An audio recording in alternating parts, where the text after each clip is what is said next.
चित्रपटगृहात आपण बसलेलो असतो, लाईट्स बंद होतात आणि समोर मोठ्या पडद्यावर एक नाव झळकतं, धर्मा प्रोडक्शन्स. त्या क्षणी आपल्याला एक गोष्ट नक्की कळते, आता पुढचे काही तास आपण एका वेगळ्याच दुनियेत जाणार आहोत.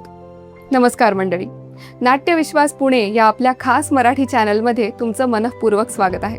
आज आपण एका अशा व्यक्तिमत्वाबद्दल जाणून घेणार आहोत ज्यांनी बॉलिवूडमध्ये केवळ चित्रपट बनवले नाहीत, तर एक अशी परंपरा निर्माण केली जी आजही कायम आहे. हे व्यक्तिमत्व म्हणजे यश जोहर. आज त्यांच्या पुण्यतिथीनिमित्त आपण जाणून घेऊया धर्मा प्रोडक्शन्सची सुरुवात कशी झाली आणि एका सामान्य माणसाने बॉलिवूडमध्ये इतकं मोठं साम्राज्य कसं उभारलं. 6 सप्टेंबर 1929 ब्रिटिश भारतातील लाहोर शहरात यश जोहर यांचा जन्म झाला.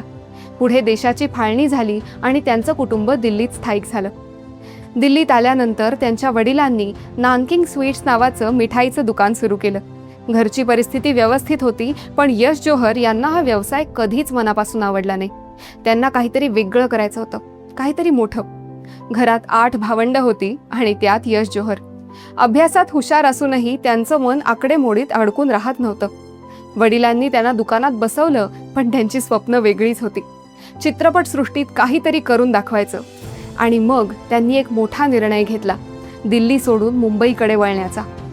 मुंबईत आल्यावर सुरुवातीचे दिवस सोपे नव्हते, पण त्यांनी हार मानली नाही. त्यांनी फिल्म इंडस्ट्रीत लहान सहान कामं करत अनुभव मिळवायला सुरुवात केली.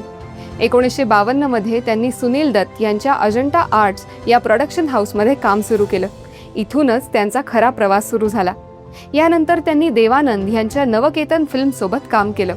इथे त्यांनी सहनिर्माता म्हणून काम करताना गाईड, ज्वेल थीफ, प्रेम पुजारी आणि हरे रामा हरे कृष्णा यांसारख्या चित्रपटांमध्ये सहभाग घेतला.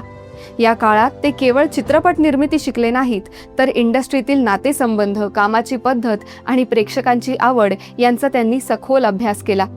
एक गोष्ट विशेष सांगितली जाते, त्या काळातील प्रसिद्ध अभिनेत्री मधुबाला फार कमी लोकांना फोटो काढू देत, पण यश जोहर यांच्या व्यक्तिमत्वाने आणि त्यांच्या इंग्रजी बोलण्याच्या शैलीने त्या प्रभावित झाल्या आणि त्यांनी त्यांना फोटो काढू दिले. यावरूनच त्यांच्या व्यक्तिमत्वाची झलक दिसते, नम्र पण प्रभावी. या सर्व अनुभवाच्या जोरावर त्यांनी एक मोठा निर्णय घेतला, स्वतःचं प्रोडक्शन हाऊस सुरू करण्याचा. 1976 साली त्यांनी धर्मा प्रोडक्शन्सची स्थापना केली. त्या काळात स्वतःचं बॅनर सुरू करणं म्हणजे खूप मोठा धोका होता, पण यश जोहर यांना स्वतःवर आणि त्यांच्या अनुभवावर पूर्ण विश्वास होता. धर्मा प्रोडक्शनच्या बॅनरखाली त्यांनी 1980 साली पहिला चित्रपट बनवला, दोस्ताना, ज्याचं दिग्दर्शन राज खोसला यांनी केलं होतं. या चित्रपटात अमिताभ बच्चन, शत्रुघ्न सिन्हा आणि झीनत अमान यांसारखे मोठे कलाकार होते. हा चित्रपट बॉक्स ऑफिसवर यशस्वी ठरला आणि धर्मा प्रोडक्शनला एक मजबूत ओळख मिळाली. यानंतर धर्मा प्रोडक्शनने अनेक संस्मरणीय चित्रपट दिले आणि प्रत्येक चित्रपटात यश जोहर यांची एक खास शैली दिसून येते, भव्यता, भावनिक कथा आणि मजबूत नातेसंबंध. पण त्यांच्या आयुष्यातील सर्वात मोठा टर्निंग पॉइंट आला जेव्हा त्यांचा मुलगा करण जोहर या क्षेत्रात उतरला. 1998 साली प्रदर्शित झालेल्या कुछ कुछ होता है या चित्रपटाने धर्मा प्रोडक्शनला नव्या उंचीवर नेलं. यानंतर या बॅनरने कधीच मागे वळून पाहिलं नाही. 2004 साली यश जोहर यांचं निधन झालं, पण त्यांनी उभारलेलं धर्मा प्रोडक्शन आजही तितक्याच ताकदीनं उभं आहे. आज करण जोहर या कंपनीची धुरा सांभाळत आहेत आणि धर्मा प्रोडक्शन बॉलिवूडमधील सर्वात प्रतिष्ठित बॅनर्सपैकी एक मानलं जातं. कधी कधी एक छोटं पाऊल पुढे जाऊन एक मोठा इतिहास घडवू शकतं. यश जोहर यांनी ते करून दाखवलं. त्यांची कहाणी सांगते, स्वप्न पहा, त्यासाठी जगा आणि एक दिवस तीच स्वप्न वास्तवात उतरतात.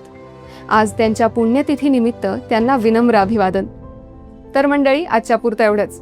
आम्हाला आशा आहे की तुम्हाला आमचा हा पॉडकास्ट अवश्य आवडला असेल. आवडला असल्यास लाईक व शेअर करायला विसरू नका. धर्मा प्रोडक्शनचा तुमचा आवडता चित्रपट कोणता, कमेंट्समध्ये नक्की सांगा. पुढील अपडेट जाणून घेण्यासाठी आमच्या चॅनलला सबस्क्राईब करा व बेल आयकॉन प्रेस करायला विसरू नका. धन्यवाद.